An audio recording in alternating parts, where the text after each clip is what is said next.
సమరం వినియోగి ఛానల్ ప్రేక్షకులను సాదరంగా ఆహ్వానిస్తూ ఈరోజు మనకి ఈ దేశంలో ఎటువంటి ట్రాన్స్పోర్ట్ ఫెసిలిటీస్ అందుబాటులో ఉన్నాయి, వేరే ప్రత్యేకంగా చెప్పాల్సిన పని లేదు. ఈరోజు చిన్ని పట్టణాలకు కూడా విమాన సౌకర్యం ఉంది, సముద్రం ఎక్కడుంటే అక్కడ నౌకా సౌకర్యం ఉంది. ఇంకా ట్రాన్స్పోర్ట్లోకి వచ్చేటికి గవర్నమెంట్ రన్ చేసే బస్సులు ఉన్నాయి, ప్రైవేట్ బస్సులు ఉన్నాయి, ఆటోలు ఉన్నాయి. దీన్ని మించి ఈ మధ్యకాలంలో ర్యాపిడో అని ఒక సర్వీస్ ప్రొవైడరు మనకి సైకిల్ 2 వీలర్స్ మీద కూడా ప్రయాణం సాగించే అవకాశం కల్పించారు. ఇక్కడ చిక్కల్లా ఏమిటంటే, వినియోగదారుడి పక్షాన మనం ఆలోచించినట్టయితే ఈ ట్రాన్స్పోర్ట్ ఫెసిలిటీ మనం రావడం చాలా గొప్పది. వినియోగదారుడు బుక్ చేస్తాడు, అది ఆటో కావచ్చు, బైక్ కావచ్చు, క్యాబ్ కావచ్చు, ఏదైనా కావచ్చు. బుక్ చేసిన తర్వాత తప్పనిసరిగా అతను వస్తాడు అన్న ఎష్యూరెన్స్ ఉండాలి. ఈనాడు ఆ ఎష్యూరెన్స్ కనిపించడం లేదు. ఎందుచేతంటే బుక్ చేస్తాడు, వస్తున్నాడని అనుకుంటాం, సడన్గా క్యాన్సిల్ అయిపోతుంది. అది చాలా తప్పు. అంటే ఒక వాగ్దానాన్ని భంగం చేయడం ఎలాంటిదో, బుక్ అయిన వెహికల్ క్యాన్సిల్ చేస్తే ఆ బుక్ చేసిన అతను చాలా కష్టాలకు గురవ్వాల్సి ఉంటుంది, చాలా నష్టానికి కూడా గురవ్వాల్సి ఉంటుంది. కొన్ని టైం బౌండ్ ప్రోగ్రామ్స్ ఉంటాయి, ఆ టైంలో వెళ్ళాలి. సపోజ్ నేను ఎయిర్పోర్ట్కి వెళ్ళాలని అనుకుంటే వాళ్ళు నిర్దేశించిన సమయానికే వెళ్ళాలి.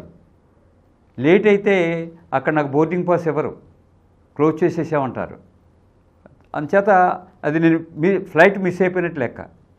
నేను కట్టిన డబ్బంతా కూడా గంగలో పోసిన పన్నీర్లాగే ఉంటుంది. అది అంచేత ప్రభుత్వం కొన్ని క్లియర్గా చెప్పింది వీళ్ళకి, నువ్వు వెళ్తున్నాను అన్నావంటే వెళ్ళాల్సిందే.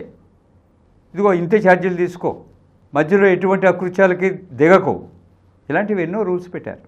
వీళ్ళు ప్రకటనల సౌందర్యాన్ని చూసి ఈ మధ్యనే సెంట్రల్ కన్స్యూమర్ ప్రొటెక్షన్ అథారిటీ అని మనకి కన్స్యూమర్ ప్రొటెక్షన్ యాక్ట్ 2019 ప్రకారము ఒకదాన్ని ఏర్పాటు చేయడం జరిగింది.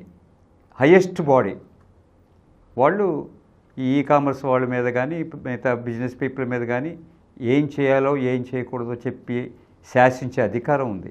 వాళ్ళ దృష్టికి ఈ ర్యాపిడో ఇచ్చే అడ్వర్టైజ్మెంట్స్ ఎంత మిస్లీడింగ్గా ఉన్నాయో అబ్జర్వ్ చేసి వాళ్ళకి 10 లక్షల ఫైన్ వేసింది. ఏంటంటే వాళ్ళు ఇచ్చిన దాన్ని ఏమంటాం, గ్యారంటీడ్ సర్వీస్ అంటారు. మరి తప్పనిసరిగా వాళ్ళు బుక్ చేస్తే వస్తున్నారా? చాలామంది వినియోగదారులు ఈరోజు ఏం చెప్తున్నారంటే వాళ్ళు రావడం లేదు అంటున్నారు. అంటే బుక్ చేసింది క్యాన్సిల్ అయిపోతుంది. రెండవది, ఒకవేళ బుక్ చేసినా చాలా లేటుగా వస్తున్నారు. అసలు ఆ సిస్టంలో ఏముందంటే నియరెస్ట్ ప్లేస్లో ఎక్కడ ఒక వెహికల్ ఉంటుందో వాళ్ళకి సమాచారం వెళ్తుందని. మరి నియరెస్ట్ ప్లేస్లో ఉన్నప్పుడు ఇంత ఆలస్యం ఎందుకయింది? ఈ రకంగా వినియోగదారుడు చేరవలసిన ప్రదేశానికి చేరవలసిన సమయంలో చేరలేడు. వీళ్ళేమి అడ్వర్టైజ్ చేస్తున్నారు, సమయానికి వచ్చే వెహికల్ అంటున్నారు, ఓసారి నువ్వు బుక్ చేస్తే గ్యారంటీ అంటున్నారు. ఇన్ని చేసిన తర్వాత వాడు సమయానికి రాకపోవటము అన్నీ కూడా వినియోగదారుడికి నష్టాలే. ఒకవేళ సమయానికి మేము రాకుంటే, అడ్వర్టైజ్మెంట్లో వాళ్ళు ఇచ్చింది, సమయానికి మేము రాకుంటే 50 రూపాయలు చెల్లిస్తాం మీకు, మా దగ్గర నుంచి క్యాష్ బ్యాక్ 50 రూపాయలు వస్తుంది. ఇవేవి కూడా వాళ్ళు అమలు పరచట్లేదు. ఈ గమనించిన సెంట్రల్ కన్స్యూమర్ ప్రొటెక్షన్ అథారిటీ మీరు అన్నీ కూడా వైలేట్ చేశారు కాబట్టి 10 లక్షలు ఫైన్ వేస్తున్నామని చెప్పి వాళ్ళ మీద 10 lakhs ఇంపోజ్ చేశారు. ఒకవేళ ఆ ర్యాపిడో వాళ్ళకి అది ఇష్టం లేకపోతే ఏపీలకు వెళ్తారో ఏం చేస్తారో అది మనకి ఇప్పుడు కావాల్సిన విషయం కాదు. కానీ ఇటువంటి మార్పులు కొన్ని వస్తున్నాయి కాబట్టి మీకు రేపు ఎప్పుడైనా ఒక బైక్ని కానీ ఆటోను కానీ క్యాబ్ని కానీ బుక్ చేసుకున్నప్పుడు హేతుబద్ధంగా ఉన్న సమయంలో రాకపోతే, రీజనబుల్ టైంలో రాకపోతే, లేకపోతే విపరీతంగా ఆలస్యం చేసినా వాళ్ళ మీద కంప్లైంట్ చేయండి. కంప్లైంట్ చేస్తే తప్పనిసరిగా మీ నష్టానికి పరిహారం దొరుకుతుంది.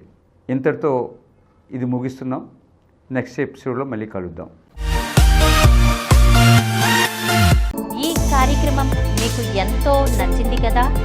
ఇటువంటి మరిన్ని వీడియోల కోసం అనతి కాలంలోనే 21 కోట్ల వ్యూస్ సాధించిన సమరం ఛానల్ సమర్పించు సమరం వినియోగి ఛానల్కు సబ్స్క్రైబ్ చేయండి, లైక్ చేయండి, మీ ఫ్రెండ్స్కి షేర్ చేయండి. అలాగే ప్రక్కనున్న గంట సింబల్ని ప్రెస్ చేయడం మర్చిపోకండి.